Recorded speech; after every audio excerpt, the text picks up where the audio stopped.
And I'm going to unpack 7 keywords here for you. And you will find earlier videos about these words as well. But this is the newest version of what I am going to be offering, bringing forward. So the notion of WELLth Movement is the name of the company. Yet you have to look at the words wealth and movement separately. Movement being about this notion of the physical aspects of movement, all the way up to social cultural movement that is attempting to do something of a social good or to right some wrongs, that idea. And then there's this notion of the physical aspect about the movement that you on any given day, walking, running, bicycling, whatever it might be, the kind of movement that you get involved with. With the wealth, also, it's the notion of well being for self and well living with others. And to be able to find that dynamic interaction that happens between those because it's about well being and well living to the nth degree.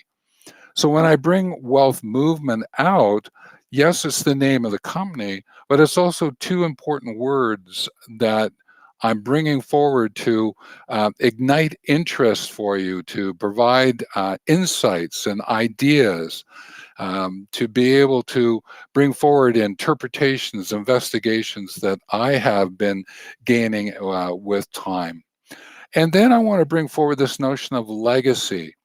And legacy, in the sense of the useful what's that you gift others so that they might learn something from your lived experience. And I'll dive into this more and more as time goes by. But another word that goes with it, or a couple of words that go with this, would be like I call them hashtags. You know them as hashtags. Is legacy a life?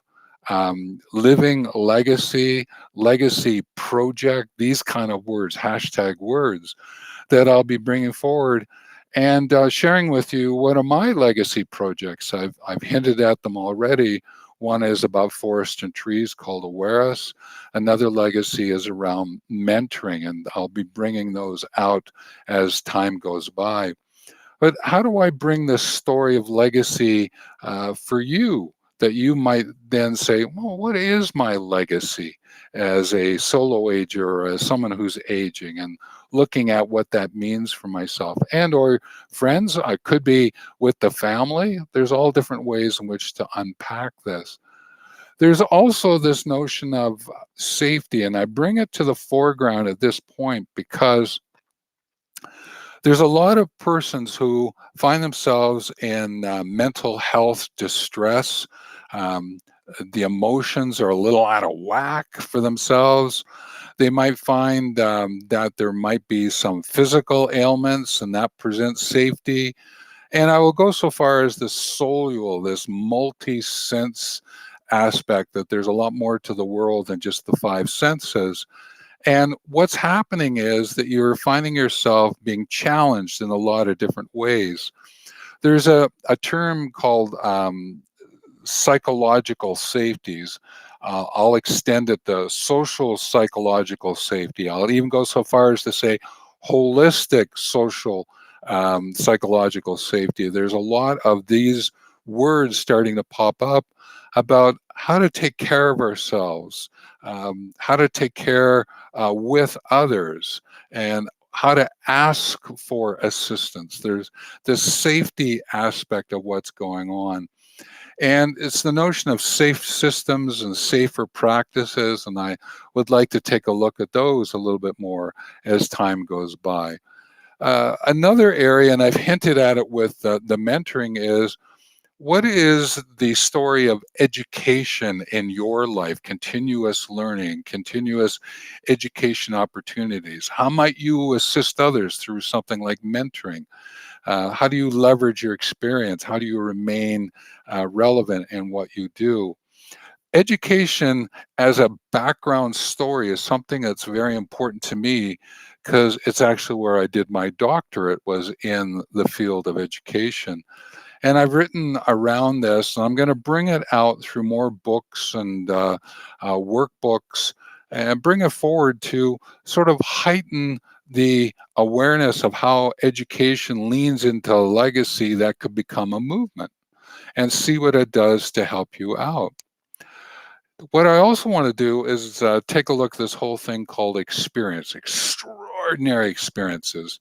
I appreciate there are good, great, memorable, remarkable, extraordinary experiences.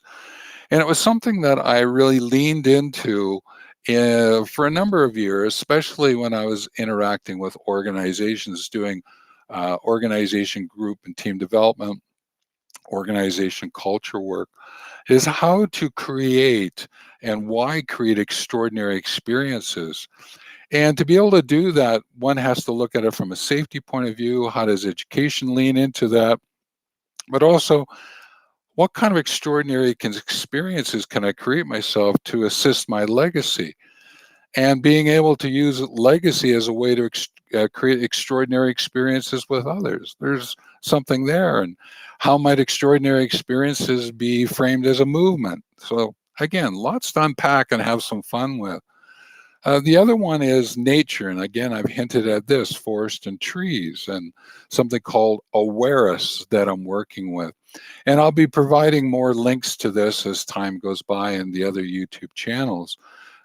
Any time is when you go into the show more notes or the notes around where this video is found, you'll find references to other links to videos and articles.